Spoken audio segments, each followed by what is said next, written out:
What is up, everybody? Welcome back to another NBA Rundown, the show that tries to get your unit count higher than Oscar De La Hoya. Travis, how we doing today? Yeah, excited to be back. It wasn't the best day yesterday. DFS was fine, but betting was that wasn't the best, but that's okay, Yeah, right? We bounced back. We have a really good card today, though, right? Like this is a nice 12 gamer, and we're not messing around, right? Like we have a lot of fun games, and we have a lot of like gross games, right? A lot of times when you have like good games, like for instance, you like the Suns and Sixers, that's going to be a fun game to watch. Well, then you have other really bad teams playing against each other, right? That's just how it works on a 12 game card. So I'm super excited. It's good from a DFS perspective. It's good from a betting perspective. If you like the association, tonight is a good night to be you. Yeah, I think it's going to be a great night to be a fan. Hey, maybe let's start with a game that we can get through quickly. That's the Thunder heading to Indiana to take on the Pacers. The Thunder are 27-31 against the spread. The Pacers are only 23-34 against the spread. Indiana's laying 9. I think my guy Lou Dort is questionable. Real quick, I'm not going to get involved in this game. And this is actually a game where normally if Dort plays, I'll take Oklahoma City, but I don't even think he matters in this game because I like him as a wing stopper. And it's not like Indiana really has like super strong wings to begin with. So what are you thinking? So I disagree with you a little bit here, spread, right? Okay, let's hear it. I mean, so like I think Dort does matter, right? Like I want Dort in there, of course. Like it'd be nice to have Dort. I hope we can get him here in this spot. I think I'm a big fan of him as well as you, right? Like, right. And the reason why I like him is because he's now like running the point, right? Like his usage is high. Also, they would likely stick him on, I would assume, Karis LeVert, right? Dort probably fits the LeVert build better. And then that'll funnel some shots to Brogdon. So you can make an argument. And again, DFS today, let me like just give a quick overview. It's going to be a wild slate. There's going to be tons of news. There's Westbrook. There's Jokic against Portland. There's Westbrook and Curry against each other. So a lot of really good stars to pay for. And with a lot of news coming probably as well, you're probably going to do a lot more stars and scrubs builds. So I will talk about some mid-tier guys. Doesn't mean I'm playing them, but I do think they're interesting in there. I think there's going to be spots where you can mix and match some mid-tier guys that maybe get a little bit different. Dort, let me look at his price tag because it has gone up, right? It's been annoying and it's been a better price tag over on FanDuel, and you have to play 2 small forwards, so that makes more sense over there. He's 7K. Another thing, too, the Pacers, they don't play any defense, right? And he can get to the rim. So I like it. It's probably the wrong slate. That's my only concern with him. And also, again, it's going to be a slate where there could be some news later on that's really big. So do you want to lock yourself into a play? I don't know if I want to lock myself into a play like that. So I do like myself some Lou Dort. And I was actually talking with JSU before the show. And he said he actually likes the OKC side. And I sort of agree because I don't like this Pacer side that much. It's not the sexiest team right now. Of course, Brogdon and LeVert are definitely big deals. But he said, hey, he likes, I think it was the 10.5. Is that what the line is spread? It's down to 9. So obviously the overnight bettors agree with you. Yeah, so JSU told me 10.5, so I hadn't looked at it, but he said he liked that, and he said he didn't even mind sprinkling the money line. Of course, take sharper money. Like I think if you went to Bovada, you get a little more. Okay. Yeah, he said he wouldn't even mind sprinkling in the money line as well. So JSU thinks that they have a chance. And hey, Moses, that's where the take gets hot. I think covering the spread is fine. I think it's a pretty good number personally, right? Because it's right around you can get into the I don't care territory towards right at the end, if it really is right around the margin there. Yep. No, I definitely agree with you on that. Like I said, I like this spot, though. I kind of agree with what JSU was saying on that. Moses Brown, too, I think could have a really big game. Probably not going to fit in DFS-wise. Again, like stars and scrubs is going to be the way to go. But again, this is not one of those premier games on the card. Jakar Sampson did get ruled out for a suspension.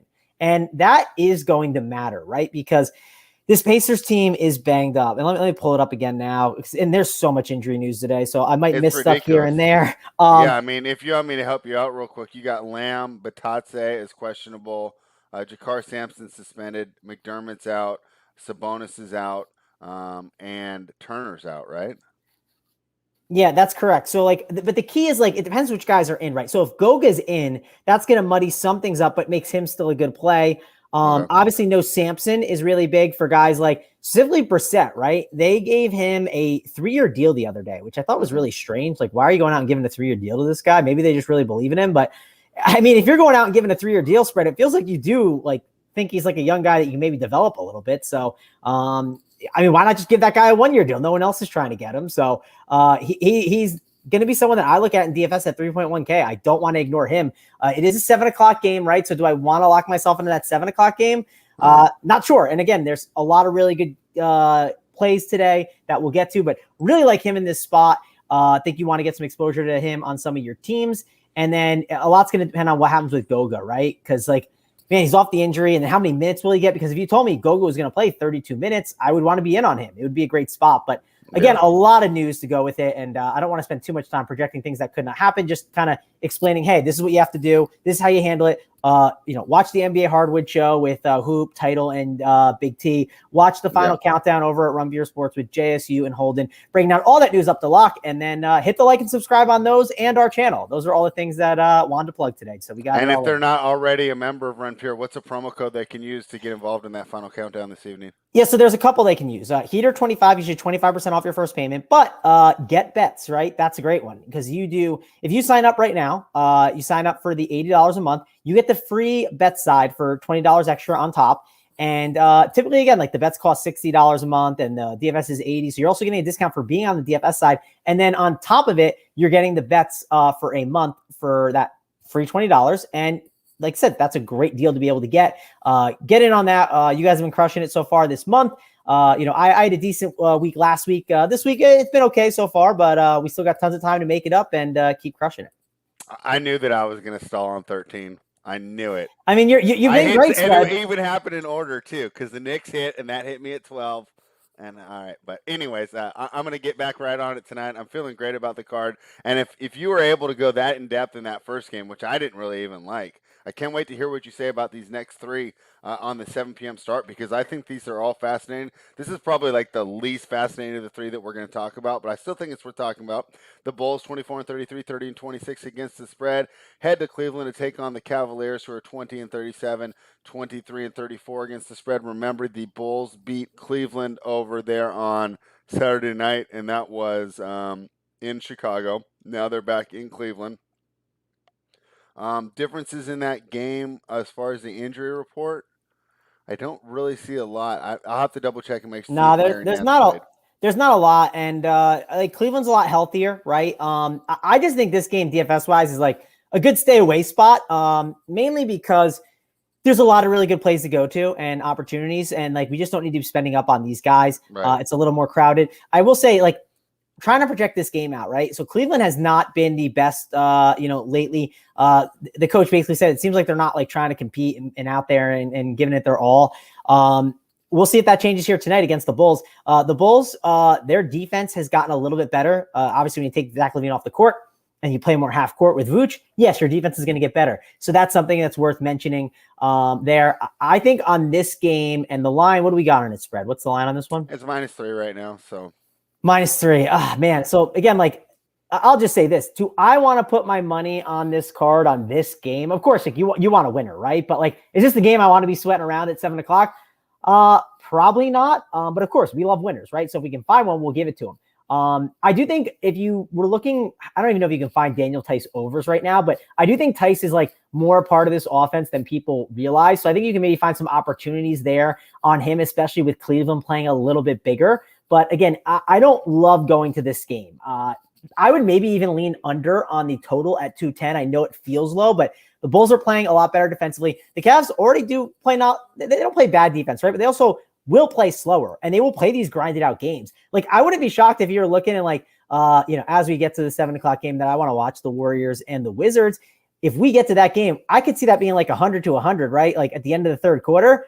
And I could see this Bulls game being like, I don't know, like 70 to like 59, and you're just like, okay, like this game's gonna end like 90 to like 75. Like, it's gonna be a disaster. So DFS wise, I want to stay away from it, and I don't mind the under based on how the way the Bulls have been playing a little bit without LaVine. Yeah, I mean, and if you want to play this game and you want to take the square side and take the road favorite, I really have no problem with it. I don't think that it's necessarily a square play to speak, because you talked about Cleveland playing average defense. It's all backline based. It's all based on Nance and Allen. They're just bailing out Garland, Sexton left and right. Okoro is actually doing pretty good. It's just weird to have such a weak point of attack defense and have a pretty good defense overall here. but I just don't see how they're going to keep up. I like Vukovic's matchup here with Allen. It's a nice little size advantage for him, as nice as I think Allen is.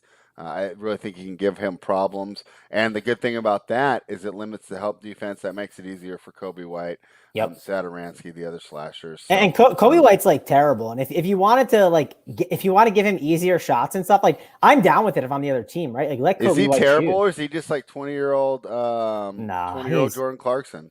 Uh, I mean, he's just out there scoring and doing nothing else. it's fair. I was a fan of Jordan Clarkson. Like I thought Jordan Clarkson, like maybe like 4 or 5 years ago, I was like, and I use this a lot for comps for players, but I'm like, if you want to be like, there is a role out there to be Jamal Crawford, right? And it's a great role to have in the league. And like, I thought if Jordan Clarkson embraced that, he would literally like be just like an absolute stud and have like his like perfect like opportunity in the league to like make the most money and just like be successful. Or he could try and like be this guy like who thinks he's like a starter and like, you know, have an ego. And he's been great in the role he's in. So maybe that is Kobe White one day. I think he's a little small for that. That's one of my worries because that's the one thing that's nice about Clarkson with being a bit of a bigger body. There's more of a different role and opportunity for him where it's like, it is hard to put Kobe at the shooting guard at times. And of course, defensively, he can be a bit of a disaster to have out there sometimes. Yeah, I guess I think Kobe White's okay as a scoring. Obviously, pretty deficient in everything else, but you spoke about Tice. I think he's helped their team defense a lot. If you watch him out there, he's almost like another captain in another mind. I think that was a huge pickup for Chicago. I can't believe they pulled that off. Yes, you're 100% right, Spread. Like that's been like really, really big for them. So definitely love that you called that out. And again, another reason why I think that the under is not a bad call there. Do you think, of course, yes, on offense he'll help out a little bit, but you might see more of the like plays being ran in like the half court, right? And when you see a team like the Cavs who are struggling a ton, what you could see is the coach like start to kind of take over and try and call more plays and slow the game down because the game has been too fast for them. So again, the more we talk about it, again, I don't want to be all over this game, but you got to learn to love some unders, and I don't mind this under here at 210. All right. And like any good author, you already foreshadowed our excitement about this game. That's the Golden State Warriors, who are 29-29, 28-30 against the spread, heading to Washington to take on the Wizards, who are 24-33, 30-27 against the spread. We talked about Washington. I can't remember if it was yesterday or Monday, and talked about they're on a nice win streak, but they didn't have many impressive wins on the win streak. But the caveat here is probably the most impressive win was in Golden State. So now they're catching 2 at home on a total of 238.5. I mean, Travis, I know we're probably going to load this one up on DFS, but start with the betting breakdown for me and just let me know. I mean, it almost feels like you just want that Golden State like bounce back spot here. They're playing great. Did they make this too easy for us? I mean, I love this game. And again, I play DFS. I also bet, but from a DFS perspective, I've had this one on my calendar for a little bit. Really excited for this one. Yeah. Russell Westbrook versus Steph Curry. And Steph Curry got on fire at the right time for us to be able to enjoy this. And on top of it, like Steve Kerr has talked about how like they are like pushing their guys. And it's like playoff time for them, right? Like this is kind of a little bit of a playoff push for them. And in DFS right now with so much uncertainty and crazy things going on, when you kind of pick these stars, like this one versus this one, if I can find a negative thing about my star who I'm spending on, like if my star gets me 35 fantasy points, like I'm in trouble. Like I cannot have my star struggle. No, you're dead. You're not catching anything. And you know who is not going to probably do that to me tonight? Steph Curry, Russell Westbrook. Now here's the debate that you can have. And I can't wait to see at the end of the night what the winning lineup is. And of course it's going to take some balls to be like, hey, maybe only take one of them. Maybe take none of them. You probably want at least one. I currently am taking 2. I'm going to take both of them. But like, what if we get, and you never know when this happens, Fred. What if we get news that some guards are out, right? Like for instance, the other night, and this is a great example because, Butler was out, Bam was out. And of course, Miami, they can obviously sit a ton of guys at times and just, you're sitting there with all these different guards, right? Now, Kendrick Nunn is 5'3", so it's a little bit pricier, but at 5'3", 5.3K, he had 52 fantasy points, okay? Goran Dragic, he had 38.5 at 5.2K. Again, these price tags were cheaper. They were 4.4 and 4.2, but we could have a situation on this slate where it could be a completely different team, where they sit there, guys, and we have 4K or 3K guards that are staring us in the face, and you might have to sit there and be like, man, I can't play every guard, right? Because if you play on DraftKings, you play a point guard, you play a guard, and then a utility. And let's say you want 2 centers on the slate. Let's say there's a 3K center that's going to be playing, I don't know, 36 minutes tonight. And then you also want to play Jokic.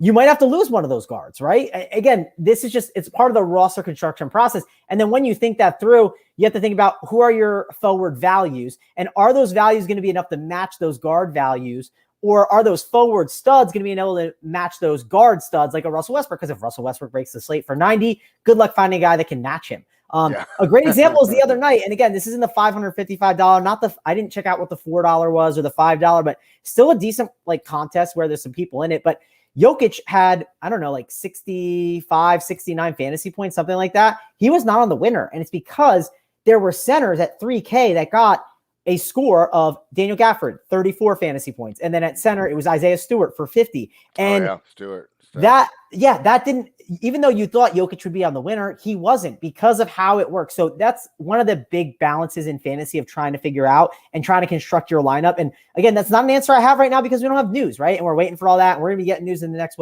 15 minutes, it looks like.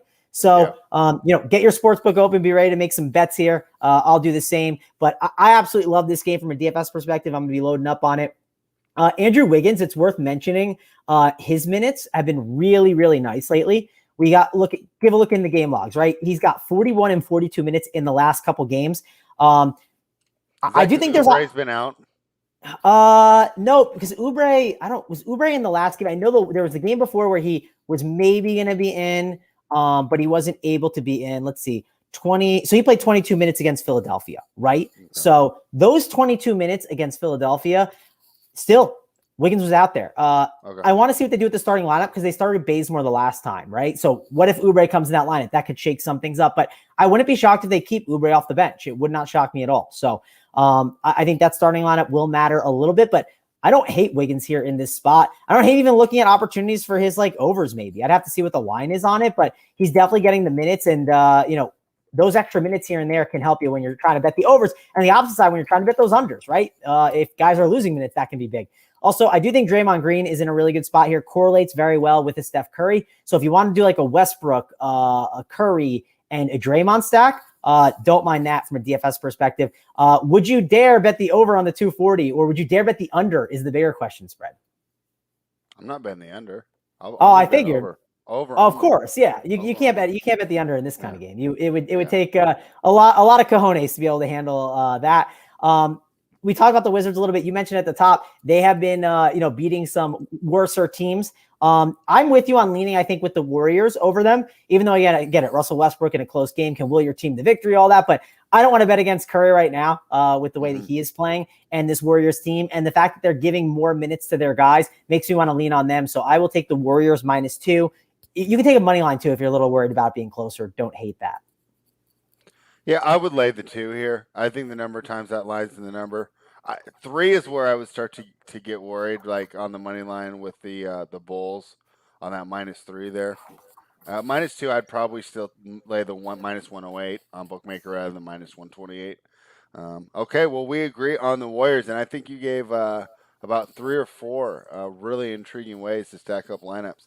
So that could be a lot of fun, especially if you're multi-entering, to try and attack those different combinations. I think this game is going to be great fun. So it'll definitely be on my TV. But now no. We got one more before we talk about the main event of 7 o'clock.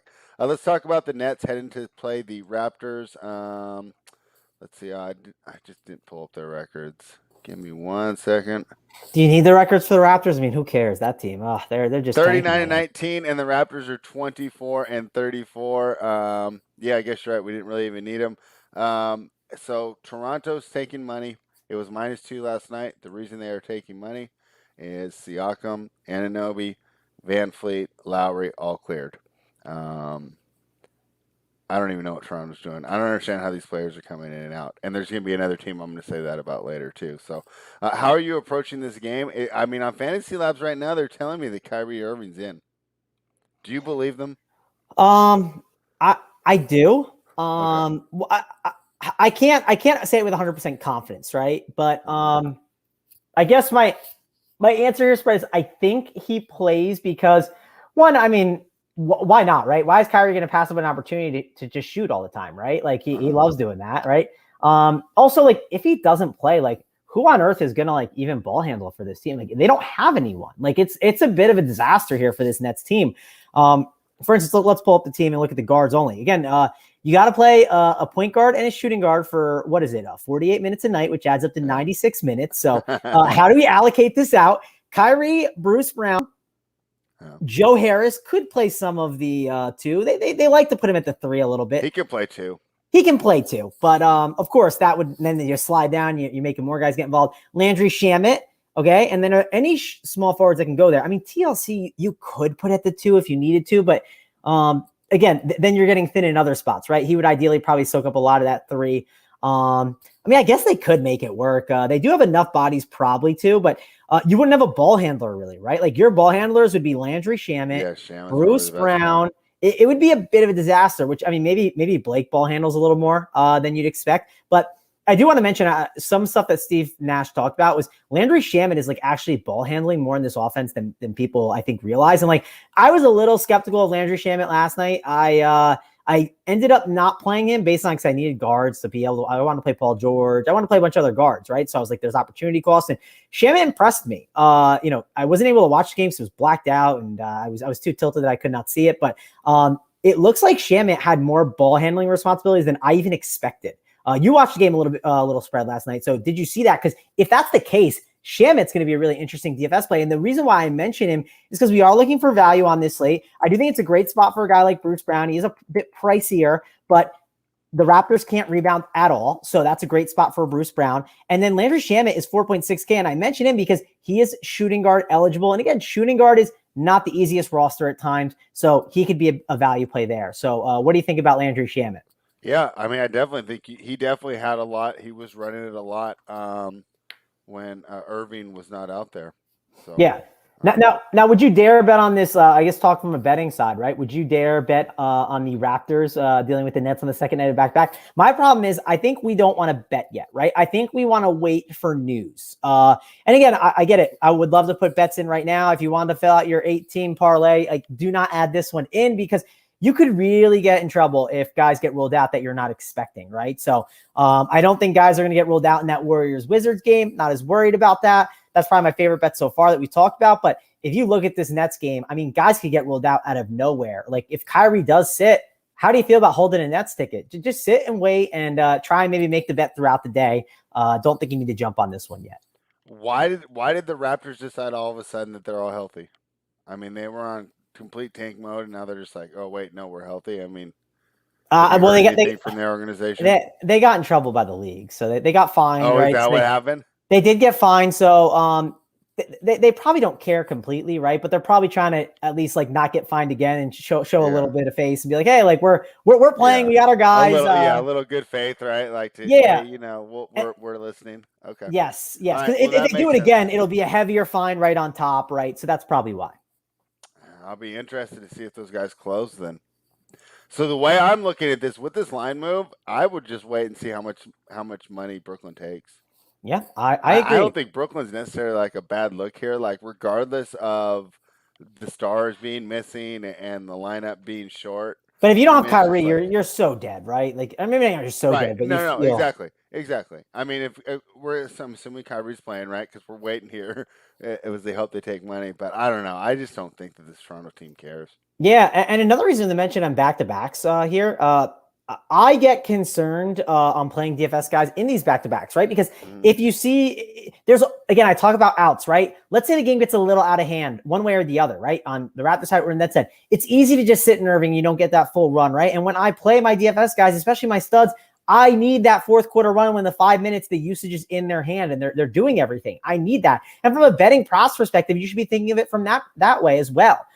So yeah, I do think that a guy like Kyrie Irving, if you know he's in and you're going to play some Raptors, sure, run it back. That can obviously stack and correlate really well. But let's wait and see from a betting perspective.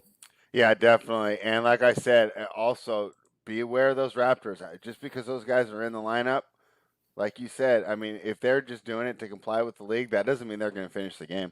Yeah. Right? Also, I'll say if you see some bad rotations early on, like if you see like a hockey line change, just like some guys like you weren't expecting, don't be afraid to maybe live bet the Nets, even if they don't have Kyrie. And the reason I say that is because yes, you'll have those guys who are in there, Siakam, they'll probably get out to an early lead. And another thing that just think about with the game is, of course, if they're not going to close the game possibly like you think, the Nets are also, they got a bunch of dudes that are like actually guys that'll try, right? Like, and if a team's not trying, it does translate on the playoff rotation.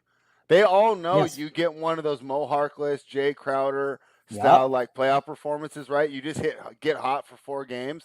That could be the difference between the mid-level exception of $5 million and a 4-year $50 million contract, right? Yeah, it could be a difference between a lot of money. So if you on the Nets right now, you say, boy, all I got to do is just shine for 15 minutes a game, and I could get a pretty big contract. So I think that there's difference. And at the same time, I've told you before, you say, I got to watch out when I'm doing that. But on this Toronto subreddits, the team's not in the city. They are all for the tank. They want in this lottery. They want one of these top 10 guys. And I think that they're smart. The whole season's just been a disaster for them. I think it's a good call on it, and spread. Like I'm all for it. And honestly, if I hope we get Kyrie out, I might jump on some Nets here. I'll wait and see how that line goes throughout the day and take my time, and then I'll hit it when it's the right time, basically. Yeah. So that's the move. And I wouldn't be surprised if we saw Irving play. I think that maybe as much flack as he takes, he might have a little bit of motivation to say like, hey, I'm here. Like, I'm one of the big guys, too. So, but, hey, let's move on to the Phoenix Suns versus 76ers. The Suns are 41-16. The Sixers, 39-18. What a fantastic matchup. The thing that I'm really worried about for our handicap right now is the status of Ben Simmons and Tobias Harris. Do you have any word on that, or are we still up in the air on that? Because I think it makes it tough to make a bet right now without knowing that. Yeah, I lean they sit, and the reason why, and I don't know if this is right or wrong, but I think it makes sense. The thought process, I think, is good. Tomorrow they play the Bucks, right? Milwaukee, TNT game. Fantastic game. Not only that, this is the start of a 3 and 4 nights, right? They play the Bucks again on Saturday. Now, maybe make the argument they play. I don't know. Maybe make the argument they do the whole they play tonight, then they play tomorrow, and then Saturday they rest them up. But like that doesn't add up and make sense. And it's also tough to sit all these guys for that TNT game as well. Even though again, I know they did it with Kawhi, but I don't know exactly how it's going to go down. But I do think there's some issues here with betting it right now. Again, another spot I think you should wait because we don't know what's going to happen. I will say if you're on the Phoenix side, which I do like Phoenix, I'm down to bet them all the time. Maybe the time is to jump in on Phoenix right now, right? Like that's a good argument to make because I am a Phoenix backer. I'm someone that bets them a lot. So I do think it's a good spot for a guy like Embiid. How do you feel about them in the matchup? The Phoenix or what's Phoenix? Like, I mean, are you not a little worried about the Embiid? How do you think Embiid Ayton turns out? Well, it could turn into a disaster for sure. That is one of my concerns. I definitely have a worry about it, and it's Suns -1. I would lean the Suns right now, right? And of course, if the news breaks your way, you're perfect. So that would actually be my lean right now. I think that's because I'm leaning towards those guys being out. I think it makes sense for them to be out. Again, we're playing a guessing game, right? I mean, we don't know with the NBA injury news. So if you want to roll that dice with it, you obviously can get paid off. And one thing I'll mention, so Ben Simmons is the primary defender, right? For a guy like Devin Booker. Spread, I got to mention a good narrative, right? Off the board narrative for you. Devin Booker, he stole Ben Simmons' girl, right? And it hasn't gone well for old Ben Simmons. Oh, yeah, wow, right. You're digging deep in there. Yeah. Well, so I didn't dig this one up, but my buddy sent me it, and I was laughing. So I was like, dude, this is the wrong slate. I love narratives; they're fun. Like they're fun to talk about on shows. That's why I like mentioning them. But dude, like this is the wrong slate. But it's funny. Like if I told you Devin Booker against this, and he gave me like stats back to 2016, which probably, I mean, that's a little absurd. But here are his fantasy points against the Sixers, which is pretty surprising, right? 43.5, 64.5. These numbers don't count. Let's go to 2019. 2019, it's at 51, 51.5, 58.8, and then 48.8, which is just funny that he's actually done that against Devin Booker. Against Ben Simmons. I think he put up 36 on Ben Simmons, which are things you don't expect, right? So maybe he is chucking a little bit more. I'm not sure, but I like the Sun side the most. And DFS wise, this is likely a stay away. But again, when you get all this news that hits, right, Harris and Simmons, then we have to make some decisions on some of these other guys. And they're still cheap. I mean, obviously Embiid would become in play. He's a really good option, but how does he grade out against Westbrook, Jokic, Curry, all the other studs? I mean, that's the big debate you have to make. Obviously, no Tobias Harris and Simmons, he's going to absolutely crush, and it should be a close game. So it should be a good spot for him. Furkan Korkmaz has been in a really nice role. I don't think people realize that like it's more him rather than Shake Milton's opportunity there at the guard. You saw Seth Curry really take on the point guard duties last game. I do think he takes it again, but it's not the best spot for these guards. And Embiid just got ruled questionable. So like, why do we even talk about this stuff, Spread? I mean, just bet the Suns right now, right? You have to bet the Suns right this second. I'm going to do it right now because I mean, it seems like the Sixers could just take off, right? All right, let's try it. Let's see if it's even still on the board. I'm getting mine through right now, so I love the Suns here in this spot. Seth Curry's questionable. Oh, it's a disaster. I mean, I got a bunch in, so we're good. All right, I'll take the money line. -1, -108, or -110. I take the -110. Let's go. All right, let's move on to the next game. I got that one in with you, Travis. The Utah Jazz, 43-15, 34-23 against the spread. Hit to Houston to take on the Rockets, 15-43, 19-39 against the spread. Utah laying 11.5, total 225.5. I mean, if we go in depth on this game, Travis, I'll really be impressed. Yeah, sorry. Which game? I'm sorry. All this stuff popped up for me. Which game again? Jazz and Rockets. Oh, Jazz and Rockets. Yes, I actually looked a little in the Jazz and Rockets. That's an interesting one because again, this is a great spot for Rudy Gobert, right? Like, I honestly think Rudy Gobert's overs are probably interesting. What lines do you have at Bookmaker on Rudy Gobert overs right now? I'm curious because this is like Capella the other day. Remember we talked about it, and like Capella's still smashed, right? Yeah. It's like they're probably gonna be very similar, where it's like you want to bet the overs, but like you're like, man, these numbers are too high. But I do think Rudy's gonna really dominate down low here. What do we got? Only 15.5. That's on the rebounds. What's the points? No, that's points. 15.5 points. What's his rebounds then? Is it like even higher? I wouldn't be shocked if it was higher. 13.5. 13.5. That's see, I would be hitting the over on the Rudy Gobert rebounds. I think at that. I wonder if they'll let me parlay them. Some sites do the single game parlay, right? I don't hate that, right? Can you throw the double in there as well? Yeah, I don't know. Can you throw the double too? It's all correlated. Probably not. I don't really mess with those too much. They won't let you do the double because that'd be the same thing. I figured they wouldn't let you do that, but it would be funny if you can get away with it on some. It won't let me parlay him either, and that makes sense because if you're getting a ton of offensive rebounds, you're going to get a ton of points. So, not surprised there. But yeah, I like that spot for him. What do you like on this game? Like, are you in on like? Are you going to lay 11.5? We know we don't like the Rockets. It's this is not a dog or pass spot for me. It's more of like hey, like I want to pass, but like. Maybe I'll bet the favorite. Yeah. Instead of dog or pass, it's lay it or don't play it. Yeah, lay it or don't play it. Sorry, that's the term for it. So that's exactly where I am at, but I'm not going to play it. I mean, we got a nice schedule. There's a bunch of spots that I really, really like tonight. Do I really want to mess around with this game? But I don't know. Yeah, John Wall's probable too. They're up by like 27 in the fourth. Why I'm like, well, I mean, that seemed pretty easy. Why did I pass that one up? So. Yeah, we just got hit with John Wall being probable, Hood questionable, Hardaway questionable, Burks questionable. So we're gonna have a lot of news popping in here over the next couple of minutes. If there's anything big, I'll interrupt and just kind of tell people to be able to hit something. So have that book open, and we'll keep moving along. We don't have to talk too much about that Rockets Jazz game. It's not huge for DFS, and there's a lot better games. And you talk about you got games later on you want to discuss. I think this game's fascinating. I can't wait to hear what you think about this. The Atlanta Hawks, 32-26, head to New York to take on the streaky Knicks, 10-0 against the spread in their last 10. They pulled it off for us last night. I mean, I guess the only concern here would be the back-to-back here, and I guess the way that the Hawks match up. But don't you think? I think this is a great matchup for the Knicks. I think they can harass Young on the perimeter, and I like the way Noel matches up with Capella, with no Gallinari, DeAndre Hunter to help out. I think the Knicks might be able to pull it off here and keep the streak going. What do you think? I don't disagree with you here, Spread. It's tough. I will say the Hawks are definitely a team that they've been playing pretty good as well overall since the head coach change, right? That was the big thing that's happened. And of course, the Hawks are definitely playing a little bit better. And we've seen, Collins is back. They're starting to get a little crowded. So DFS wise, not in love with this game. Wait, Collins is back? Hasn't he been back, John Collins? I swear he's been back, right? I'm not crazy about that, correct? I could have sworn. I mean, I have not watched a lot of Hawks games, but I thought he was back. Hasn't he played? Let me double check. Yeah, he played against Orlando. He played 25 minutes and then Indiana 21. So he's been back a couple games. But these guys are cutting into each other, right? Like that's the key. And you're even seeing Bogdanovich.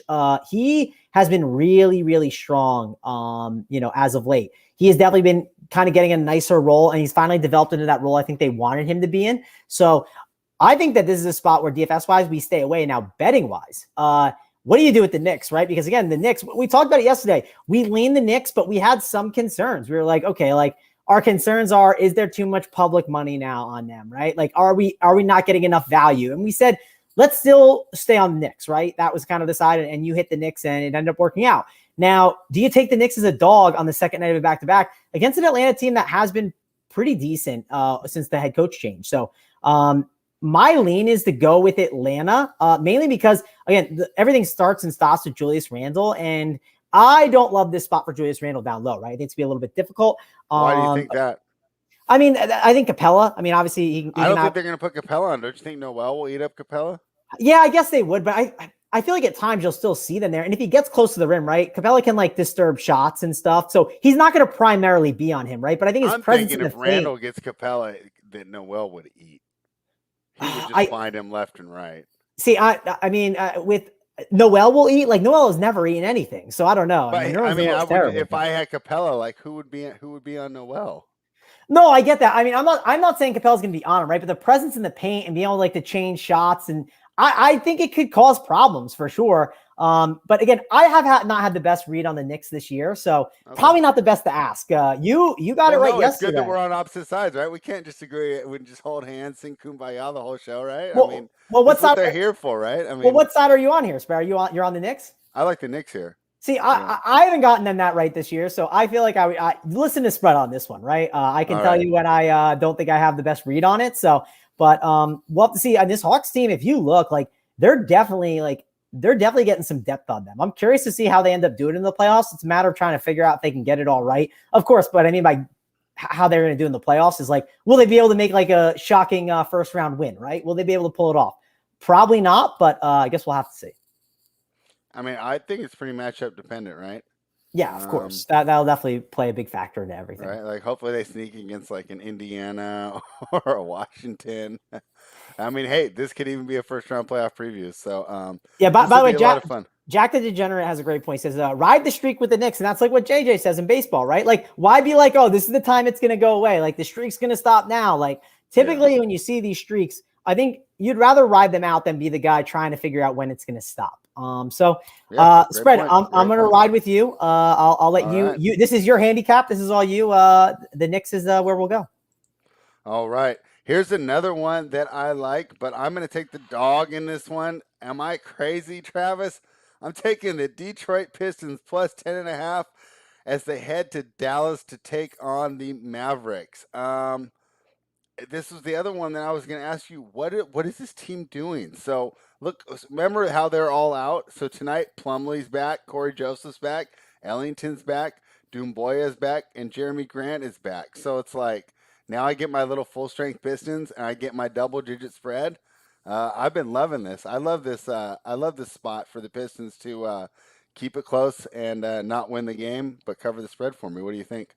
Yeah, the Pistons do feel like this team that you should. Like, if I told you, hey, like, you've just bet the Pistons, like, the rest of the year as a, like, basically every slate, like, I feel like you might come out plus EV because they are trying, right? They are putting out, like, decent lineups. So that's definitely worth mentioning. Of course, Killian Hayes being out, I feel like it helps them in a way because, again, Killian Hayes is a rookie. He's not good. Yeah, like, exactly. So, like, if you're handicapping a game, right, like, having Killian Hayes out is a good thing, right? Like, that's something you love to see. So, it is funny to see that we agree on this one. But I'm not a big Dallas backer. They have disappointed me a lot this year. And I think I overvalued at the start of the year. I think I overvalued some of these pieces that they had come in and realizing how much of an effect that they could have on the situation. Now they're playing a lot better basketball. Yes, they did lose to the Kings recently, which is not the best one, but they've definitely been playing better than they were at the start of the year. I do kind of agree with you. I think it's grab the dog or pass. I kind of think that's the move. I mean, watching Dallas, it almost seems like it's like the season-long version of when Jimmy Butler grabbed the third stringers and went up against the starters. Yeah. I mean, it's just that roster's just bad. Like he just doesn't have not help. Good. I mean, I appreciate they made the move for Porzingis. That hasn't worked out. Hardaway Jr. was nice for a little while. He's regressed there. Josh Richardson, I think that it ended up being a downgrade from Curry. The defense hasn't been there, and then you lost a lot of shooting. Jalen Brunson's been great. Yeah. Let's give him credit. He's good. Brunson has been solid, and that downgrade with the shooting. I mean, again, no one's grabbing Curry for his defense, but or anything else. Yeah, his 3-point ability to stretch the floor and give space for Luka, which is what he needs. He needs space to work, and like Josh Richardson is not giving that. Of course, they felt like the downgrade of Josh Richardson's 3-pointing versus Curry's would be able to make it up in the defensive department, but it hasn't, and it's been a problem. And because of not having that spacing, they've had to have Jalen Brunson on the court more and have a secondary ball handler to be able to handle things and figure things out. So, and Porzingis, again, I don't love him. He's just like absolutely, he's like one of those like fake stars to me. Like he's terrible. I hate him so much. Maybe there's some bias there for sure. He's not like as bad as I'm making him out to be. I totally get that. Well, here's the thing. I think he's overrated. Making like one of those 4-year, $50 million deals that we were talking about earlier, he'd be fine, right? Yeah. $12 million a year. The problem is he's taking like $36 million a year off the salary cap. And so now it's preventing them from bringing it. So I'll be honest, I don't expect a lot from Dallas. I think that they're in trouble.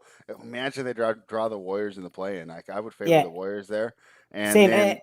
And spread real quick, the Porzingis thing, just to mention, they also had to take on Hardaway Jr.'s contract, which is a disaster. So it's like you also had to take that on to get him, which is why the trade was terrible. And like the Knicks actually, I feel like they went out in that trade. I think. Oh, they did. Hardaway Jr. I think expires at this point this year. I wouldn't be surprised if they send they have a team like Houston or OKC, take a draft pick to eat that salary and start fresh this year if this year turns out. But Luka's so good. I mean, he could get hot and turn that upside down. But we both like the Pistons here. We both like the 10.5. And let's move on to our next game. This line is weird to me. Travis, I can't wait to hear what you think about it. Miami Heat. Okay, so this line to me, it says that these guys aren't playing, right? 100%. It's okay. If you see they're in, close to what my model says. Yeah, if you see they're in, you smash Miami, right? Like, I mean, if these guys are in, you're all over them on the money line. I mean, this is just free money. It feels like, but I can't bet it until I have the news. I feel like that's my problem. Now if you think they're in, then go ahead and bet it. But I cannot predict that, and I don't have a good read on what Miami's going to do with this situation. So I'm going to stay away from this one in DFS as well. Obviously, once we get the news, and JSU and Holden will break that all down for you up the lock and everything, that'll be really big news, because when we get the news, right, that those guys are out, if they are, Kendrick Nunn becomes a great play. Goran Dragic, Andre Iguodala went for 43 the other day. I mean, there's opportunity here. Ariza, I know Dedmon was a guy that got some run. There's opportunity here on this Miami team. We really need the news. My point here would be, I think that these guys must be really hurt if they're sitting out. You look at the stay out of the play-in right now, right? Miami's 30-28, Boston 31-27, New York 32-27, Atlanta 32-26. I mean, I don't think they're punting these games like, say, the Clippers or, the Nets, who I think that they're like, oh, it's still a little sore. Go ahead and sit down a little bit, I think that I'm worried that these guys might really be hurt, and this is something to keep an eye on as we get closer to the playoffs, because, for them to be sitting in the games of this magnitude, they must not be doing well. So, yeah, you're right. We just wait the injury news, and that's about it, right? But let's assume they get ruled out. Miami's going to go down to what, +5, and then how would you like the game? Yeah, I mean, if you move them down to +5, man, it's tough, because are the Spurs going to play? What is their injury situation? Because again, they could sit guys out of nowhere too. I never am surprised. On there, they had Trey Lyles on it. Okay, they don't have anyone on it, which again, you never know with them, right? They just sit people out of nowhere. I think they got fined too for some injury stuff. They did for that one night. Yeah. And I think they won that night too. Yeah. They sat everyone against Phoenix, and then they won. Yes, they did play. And you know what? It ruined us, because we were doing the fatigue fade, and then we get a bunch of fresh bench players eager to impress Pop. And I text Tyler. I said, "We're ruined." I said, "Why couldn't we got the starters in there?" That ruined us. Yeah, I just want to stay away from this game. I mean, again, it's the Spurs. They're such a pain. We have a big card. It's not a 5-gamer. We can easily stay away from it. Yeah, let's move right on. Rematch from last night. Minnesota Timberwolves 16-43, 25-33 against the spread. They're still in town tonight. I don't know. Sacramento nightlife, pretty excited. I wonder how tired they'll be. Kings 23-35, 24-33 against the spread. Major concern here. Fox's quote unquote rolled ankle. I think he only played like 28 or 30 minutes last night. And Walton mentioned it in the post game. With no Fox, you can't back the Kings at all. My concerns when we spoke about this game yesterday were completely founded. Karl Anthony Towns wrecked Hassan Whiteside. And I even sent you a nice little gif of Hassan Whiteside screening his own teammates. So yeah, well, we talked about it. we talked about it. Hassan Whiteside is not good for winning basketball games, right? And that's why we like Timberwolves, right? Like, I mean, it makes sense. And of course, De'Aaron Fox, no one could predict, the ankle issue or whatever he had, right? Rolled ankle was it? And I do think that you want to be on the Timberwolves here once again. And like the crazy part is, Fred, is like they're dogs in this spot, right? Like, and I get it. Like, it's not the same thing is not going to happen again, right? And again, of course, we talked about worries about minutes with Minnesota and them not wanting to win games, but like there's a chance that Fox gets ruled out randomly. Like right now, like it could just Fox ruled out of nowhere. I could have him at 5 o'clock. Like I would want to be on the Timberwolves side like right now because of that alone. And I just, again, more Hassan Whiteside, I don't want to back that, right? Like if he's in there for a lot of minutes, I just don't think it's a team you want to back. I don't think De'Aaron Fox will be able to carry the load enough to make up for that, especially when Hassan White's screening teammates. So no chance I want to be on this Kings team right now, especially with the Fox stuff. And Luke Walton can always change stuff up, right? Mid-game, let's say he starts playing with Fox, right? And Fox is clearly struggling. And again, Fox was minus 21 last night, right? He did have his struggles. Now, I don't know if that was from the time when they kind of went a little bit smaller and they got absolutely destroyed. But I do think that having Fox out there with the injury, you could see maybe Luke Walton, they get down early and they just punt the game completely. And you see Kyle Guy join the game and all these different guys. Like there's always that route with Luke Walton. And I have that concern. So I'd rather be on the Timberwolves right now. I agree. I'm really surprised. Looks like this Phoenix Suns game opened back up at 3.5. Do you have any news for us before we go to the next game? I think that line's still wrong, right? Like 3.5, I would want it. I mean, of course, there's a chance Embiid plays, right? I'm thinking that means either Embiid or Simmons were rolled out for sure. If they 3.5. I mean, I don't see how the Sixers. I mean, they lost to the Warriors the other night. The Suns are like, I get it. The Suns, they have not been as great defensively as they has been in the past. But this Suns team they're a really strong team, man, and they are fighting for that 1 seed, right? Like that matters. Like they are going after that. So I'm excited for this Suns team, and I've been on them all year, so I'm going to keep riding them out. I got them at -1. I'll take them again at -3.5. I think the point where I'd start getting a little concerned is maybe like -5, right? That's where I maybe start pausing more. But I do think -3.5 you can still go. Did you have any news who moved it? I'm assuming the Embiid stuff, right? The Embiid getting ruled to questionable will probably move that, and Seth Curry as well. Moving to questionable. Yeah, I mean it's a double questionable, and it's a questionable on like the player. This could be like that Utah game the other day. If those all 4 are out, this goes to like -9. Yeah, and then the other thing too, Spread, like I don't think this will happen. Like let me look at the Suns schedule, right? But like let's see if could Phoenix sit someone today too. And honestly, let's say Phoenix did sit guys.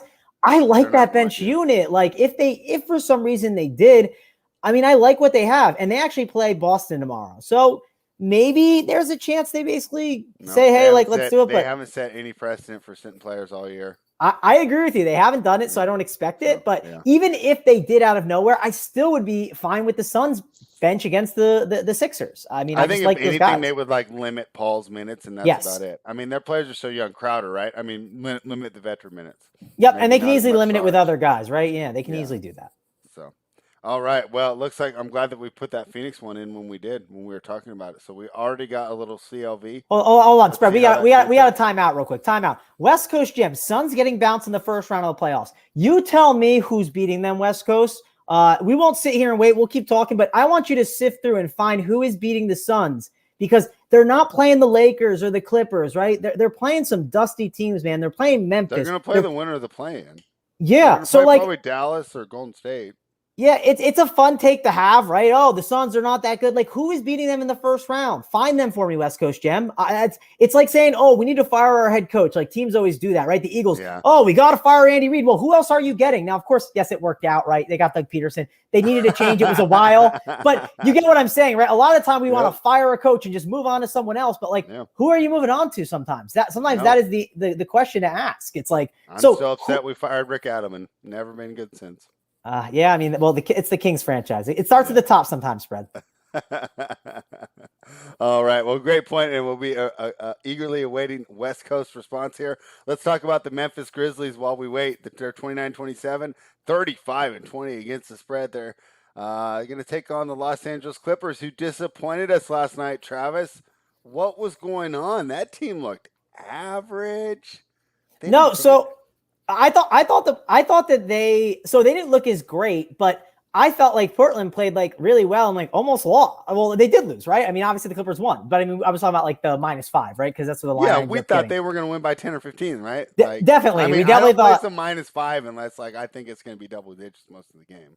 Yeah, so definitely was a concern. I do think the Boogie minutes were a huge issue because terrible. he yeah, I mean listen, they weren't running him as much out there, but if they're going to run him out there for like, I don't know, 12 to 18 minutes a night, like we're going to have to consider that in our handicap more. I talk about those bench units and like, I didn't think about Boogie being as much of an issue. So that's something looking at the Clippers going forward, I might have to look at. And like we mentioned it with Whiteside, right? And also maybe I overlooked it because I was like, well, Cantor still goes out there, right? And I don't believe in Cantor that much. And maybe I figured they could just negate each other. But yeah, that was a little frustrating. We'll have to reevaluate when we look the next time we look at the Clippers. But we're here right now, right? So now we have to evaluate it. And the problem is, who sits? Do we get a Paul George randomly sitting? What is going to happen here? I don't know. That is my big issue. And then the Memphis side, right? That team, they have gotten a little bit healthier, right? So what is the current injury report on Memphis? Because they gained Melton back the other night, who went for 50 fantasy points, which was crazy. No one expected that one to happen. What is our current injury update on Memphis? Valanciunas out. Dylan Brooks questionable. Jaren Jackson Jr. questionable. The Jaren Jackson Jr. questionable is interesting. I will say this. I don't typically love when like a Jaren Jackson Jr. joins the mix out of nowhere. Like a guy that's like kind of a key piece to a team, might only play a little bit of minutes. I always get a little concerned the first time back because it could screw up some chemistry and like just things that have been going on throughout the season. So that would worry me if he plays. It's just tough to back this Memphis team right now. But again, having Melton back is going to be nice. Dylan Brooks, it's the second night of back for the Clippers. So you have to kind of factor that in. Dylan Brooks is questionable. It'd be nice to have him in if you're back in the Memphis side. I don't have a great read on this one, Spread. And I think the main reason why is I do have concerns the Clippers could sit guys, right? You never know. You could see more of these bench guys even sit. Like maybe a Marcus Morris sits out of nowhere. Rondo's going to sit, so we don't get our little Rondo Batum deal. I mean, he's doubtful, but most likely he's going to sit. Because they signed, I can't remember who they signed. They signed some old dusty point guard to make sure that Rondo wouldn't have to play back-to-backs. Who was it? Do you know off the top of your head? Yeah, I'm trying to remember. I mean, I have it. Not going to matter at all. Yogi Ferrell, your boy from Sacramento. Yeah, who was on the Raptors before, right? Yeah. Yes. No, I would not want Yogi Ferrell minutes in my life. I mean, again, I'm stalling a little bit because this game is gross. And DFS-wise, you can move on. We've gave out plenty of picks so far. Fair enough. Yeah. I mean, I'll say this. It's a game like kind of a lot of these games we said, you wait for the news and then you bet it when the time comes, right? Like that's kind of the way I would approach it. Like when you get the news, hit it and hope for the best. I don't have a strong read on what the Clippers are going to do because the Clippers do random things. Let's go to a game I got a strong read on, but I haven't placed it yet. I want to talk to you first. Let's go. Denver Nuggets 37-20, 28-29. Taking on the Portland Trailblazers 32-25, 28-28 against the spread. I only have to lay 1.5 because it will be the return of Lillard and Nurkic. I love the Nuggets here. Nurkic's first game back, he gets Jokic. That's absolutely terrible. Lillard should come back and line it up, and that should help kind of mitigate the back-to-back. But still, I got a team on a back-to-back. I love the matchup. How is Portland going to handle the size of Jokic, Gordon, and Porter Jr. as their front three? I think this is an absolutely terrible matchup here. The debut of Austin Rivers. Let's give me a little more defense out there. I think that this is the type of matchup they signed Austin Rivers for. Just go out there, hassle Lillard. Even if he gets lit up, he's going to make it tougher than these other guys are, right? So even if Lillard's adding points and you're having fun having him in fantasy, I think you're still going to make him work. That could matter at the end of the game. I love Denver here. What do you think? Yeah. So we got West Coast said, he said he's telling me that we're going to game stack. He's giving me some love, call me man goat. Like I still want that first round team. Find them for me, West Coast. I need to see them because no one will give me that first round team. They all say the Suns are going to lose in the first round, but no one gives me a team. I want the team. But yes, good spot the game stack, right? Because we have some opportunity here.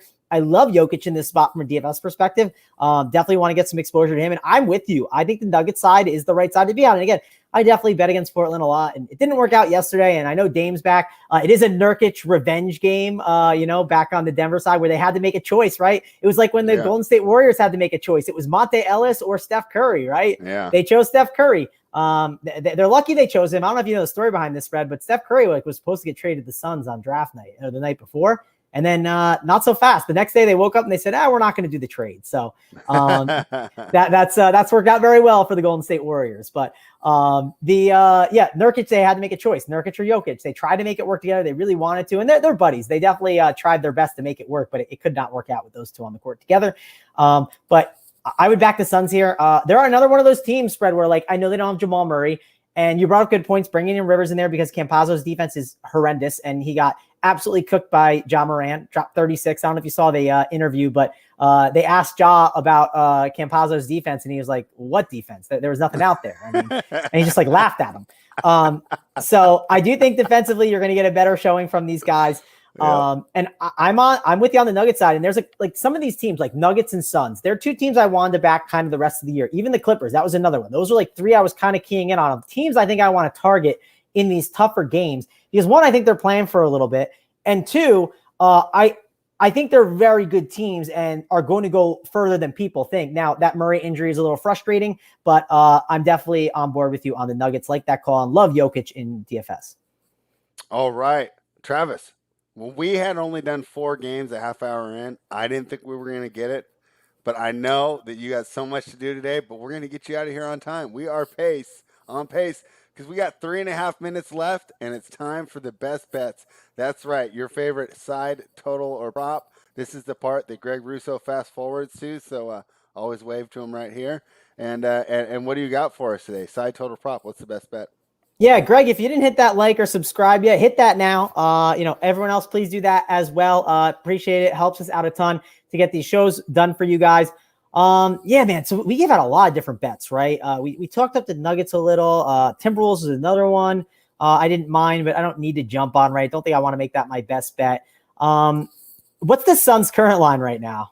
It's -3.5. Okay, so my lean was either going Warriors -2 or Suns -3.5. And again, if you're watching the show, you may have got -1 with us, right? So we're already on the -1, which is nice. What's the money line on the Suns spread right now? It's all the way up to -163. Okay, my guess was -155. Okay. So let's go with the best bet. We'll lay the 3.5, right? I said I'm okay with it up to 5. Okay. Let's go with the Suns here, -3.5 against the Sixers. And again, I love when I can make these bets and there's some built-in equity of possibly guys missing. And you can always make the case, it's built in the line a little bit too. But man, that loss of Embiid, we talked about this line could end up being -9 if all these guys are out and they just punt the game completely. And again, there's a possibility they do with the Bucks coming around the corner for those 2 games. And you know how those Bucks games are going to matter down the stretch. Exactly. Well, you guys heard it. It was the last game of the night, so it should be fresh in your mind. I love the Nuggets here. This is my favorite spot here. Catching maybe a tired Portland team. I think that they might be overvaluing the reintroduction of 2 stars who, if Stotts is smart, he's going to be careful with these guys, right? We can't be running Nurkic and Lillard into the ground. I don't want them getting hurt on their first game back, and I think the size is going to overwhelm them. I love the Nuggets here at -1.5. And, maybe it's a little bonus play. I think we can jump on the Knicks as well. So there you go. Spread. One last question. Because we talked about it last week, right? With the Steph Curry 3-point prop, right? We've been messing around with that. Oh, yeah. I bet it a couple times. It's gone well for me.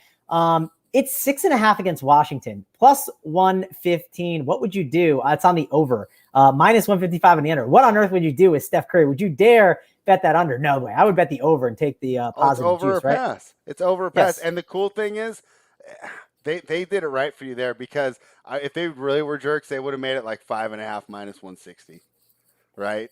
I'd rather get the plus money at the 6.5. So I think that's a fantastic look.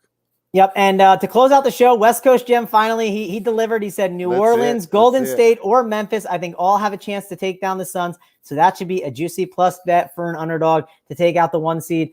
West Coast Gem, feel free to slide into those DMs. Maybe we can just take the vig out and I can take you on in that bet. We'll have to talk when time comes. Wouldn't mind getting some of those bucks from you. I'm happy to back these Suns, at least in the second round. Second round, I'll make a decision. 1 for 3 on there. I think Golden State maybe could do the upset because you have that nuclear Curry Super Saiyan or whatever. Yes, they could, but you can also make the argument, okay, like they have the guy that can stop him, right? Like they have the matchup that works. But I'm just saying of those 3, that's the only one I think is plausible. Like New Orleans, like give me a break.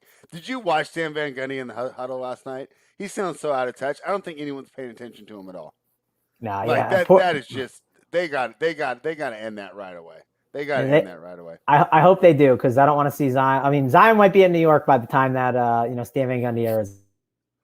Yeah, unbelievable. So, Travis, I thank you for hanging out today. We will be back tomorrow. I have Tyler for sure. Not sure if I got title or hoop, but I will find out by the time we send out the promotional tweet tomorrow morning. I appreciate you hanging out, Mangone, and we managed to do it just in time. So, quick, efficient, informative. Great job, Travis, and I'll see you real soon.